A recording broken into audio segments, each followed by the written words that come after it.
Hey, what's going on? So this is usually the part of the video where I make a quick joke before a rolling intro. However, I actually want to take this time to talk to you guys and let you know that, hey, there's no leaks at all in this video. In fact, this entire script was made prior to the leaks happening. I have some estimates about the story and gameplay and yada yada yada. This was all based off of PAX East and Gamescom. None of them happened when the leaks occurred, okay? This is all prior. So there's no leaks or spoilers in this video. I just want to let you guys know about that. So, that being said, roll intro.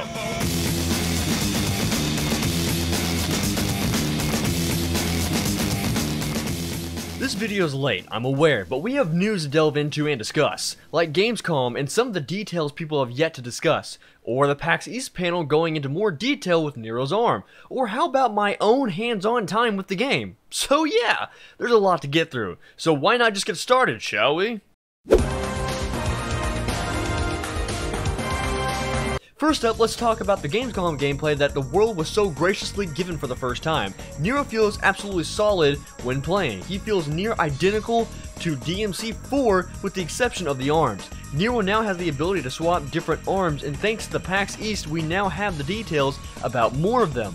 Let's start off with the first two that were in the demo. Before we can talk about the arms, let Papa Pint explain to you how these arms actually work.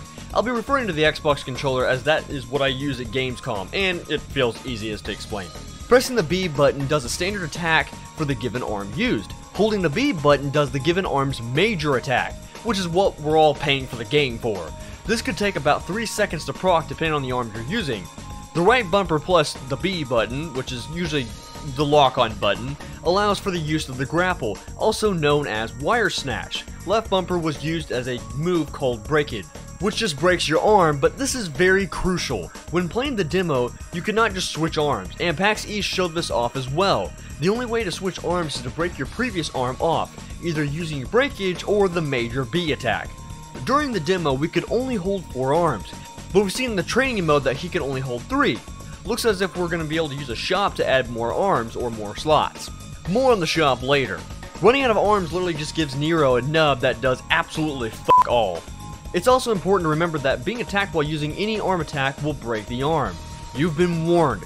Fret not though, arms are everywhere, and I mean everywhere. The last thing to know about breakage, other than it helping you switch arms fast, it is also used as a save from the boss attacks like the Devil Trigger did in the past. If the Goliath swallowed you, left bumper would be your saving grace if you had any arms on you. Now, onto each arm.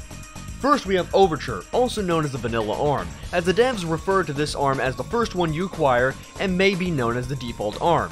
This arm allowed the player to use the giant electric arm that we've seen oh so many times in the trailers and screenshots. An attack that was great with damage, but better as a stun mechanic. Using this arm's bigger attack allowed it to become a bomb you could stick on enemies, either allowing it to detonate after a given time, or shooting it to have it explode that sorry ass demon. Next up we have Gerbera, known as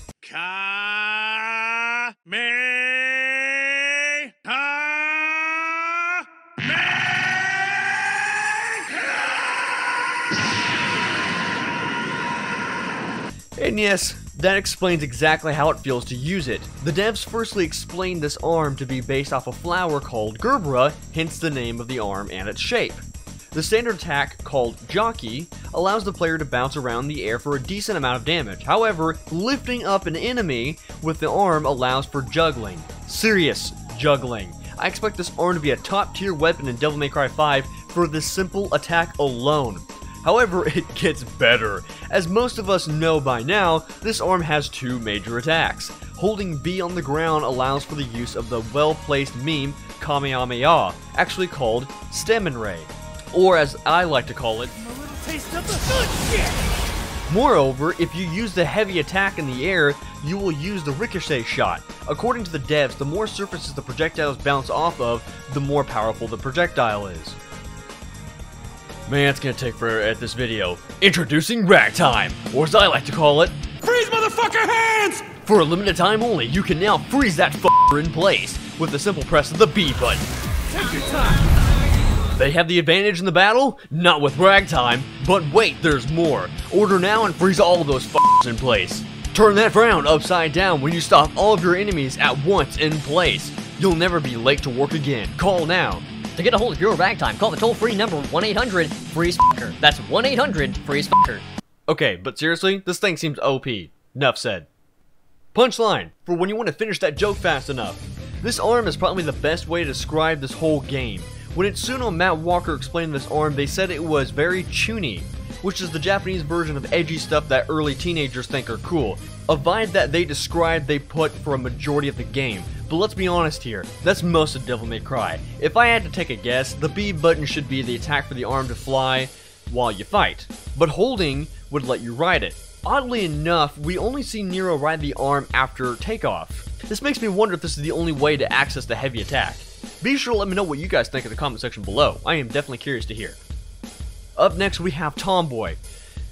I'm not even going to try to describe what the devs said about this arm. Look, it makes Blue Rose do more damage. Holding B, I guess, does a bigger shot with an area of effect. This has to be my least favorite arm of the bunch. I'm glad they experimented with this in the first place, but I don't expect this to be a top tier weapon unless it does a stupid amount of damage. That being said, let's move on. Helter Skelter, aka if that garden tool sitting in your garage could actually be used as a weapon. The B button, well, it's a fucking drill. Holding down the B button, it's a fucking drill. According to Matt Walker, these attacks require the player to rapidly tap the B button to continue the attack. Which makes sense because as long of an animation as it is, tapping the B button wouldn't have made it awkward watching that long ass animation. Almost sluggish if the other demons could have attacked you whilst performing this maneuver. Buster Arm. Should I even explain this one? If you still have that itch from Devil May Cry 4 to throw your targets around, this is the way to do it, including boss animations too, and said from Matt Walker, really shows the animators truly shine. I couldn't agree more. Lastly, we have Rawhide, which is my new favorite arm.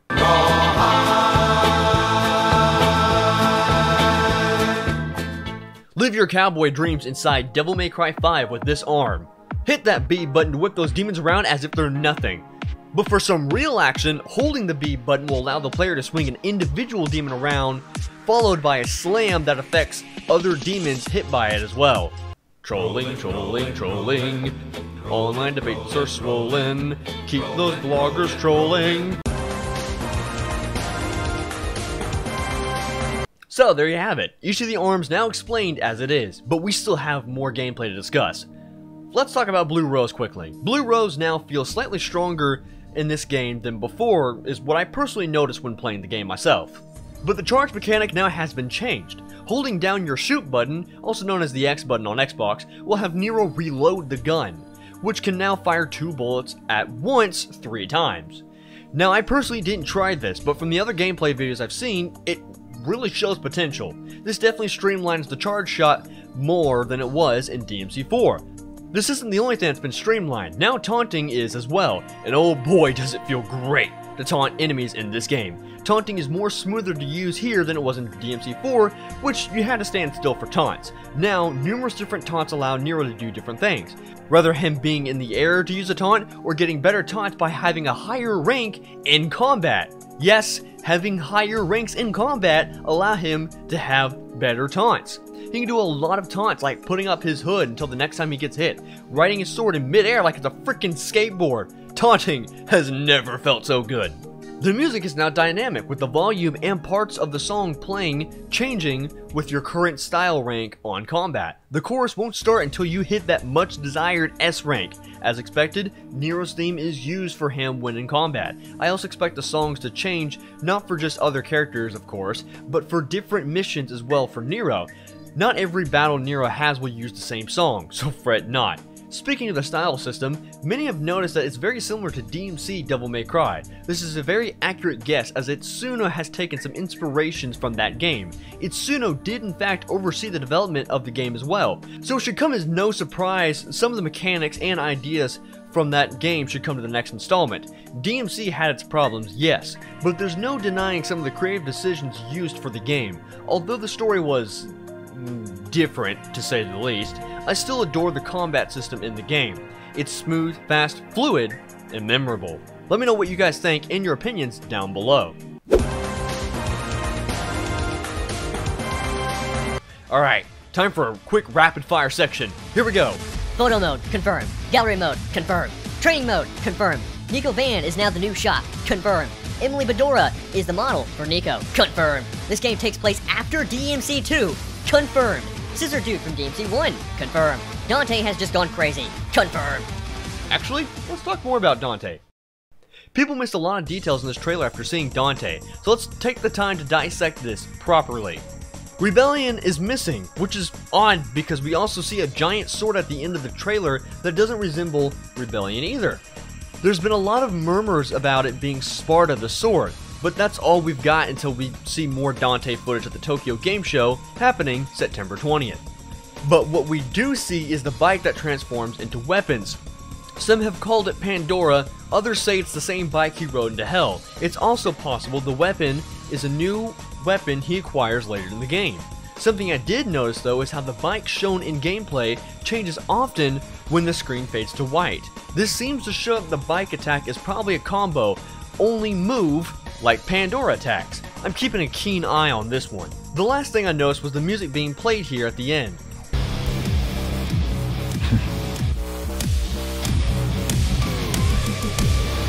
This is no doubt Dante's theme for the game. I would almost bet money that this song will be released the same way Nero's song was released when Dante gets shown off at the Tokyo Game Show. I would almost bet as well that V will be teased at the end of Dante's trailer shown at TGS, as well as V's trailer coming later this year likely. I'm calling it now. Story is still up for debate, but now we have more details. Nero and Nico are already shown to have a healthy relationship as this part of the story. You know I got you covered, asshole. And according to Matt Walker, this is an abridged version of Mission 2. This is likely why this loading screen was so abruptly put here and why it teleports Nero to a random part of the house. I don't expect this to be here in the full build of the game. Let's talk more about this demon tree though. We should all know by now that DMC tends to do obstruct and absurd ideas for things. Quick theory though. What if the demon tree is actually upside down? Let's say at the top of the tree is actually the roots and the tree blooms underground or is a direct bridge to hell. It would explain so much. This emperor guy comes to the surface with a demon tree from hell and sucks the blood of the humans to keep the bridge open for demons to cross into the human world. Or maybe he just needs the blood for other reasons. This might also explain Goliath's last line of dialogue.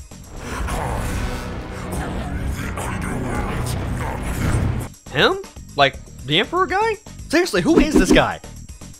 Side note, Redgrave City actually takes inspiration from London. Yes, it's a fictional city, but the developers actually went to London to check it out before designing the city. This is also why Nero says the line, "Somebody call a doctor?" after getting hit by a yellow car. I guess the ambulances are yellow over there. Wow. That was a lot to take in, but that's what happens when you make a video late. And honestly, I'm sorry this was late. A huge series of unfortunate events occurred that kept this video from getting out any sooner. But it's here now, and more content just like this is coming soon. And I mean very soon. And also some super exciting content is coming very soon as well. So hit that subscribe button if you haven't already because you don't want to miss out on that content when it arrives. And lastly, I want to thank my loyal subscribers that always supported me and comment on my videos before it's even been up for a freaking hour. You guys are the true rock stars. Babe Have Sing, I really hope I'm saying that name right, Six Streams, Leon Links, Toasty Ghosty, The Young Family, just to name a few. And to little Kyle that had the first comment of my last video with sup. And to you, good sir, I say sup. So truly guys, thank you for your support. Your comments below are truly why I make videos. With that being said, thanks for watching. Remember to use Rawhide to whip that subscribe button. I've been Half Pint and I'll see you guys next time.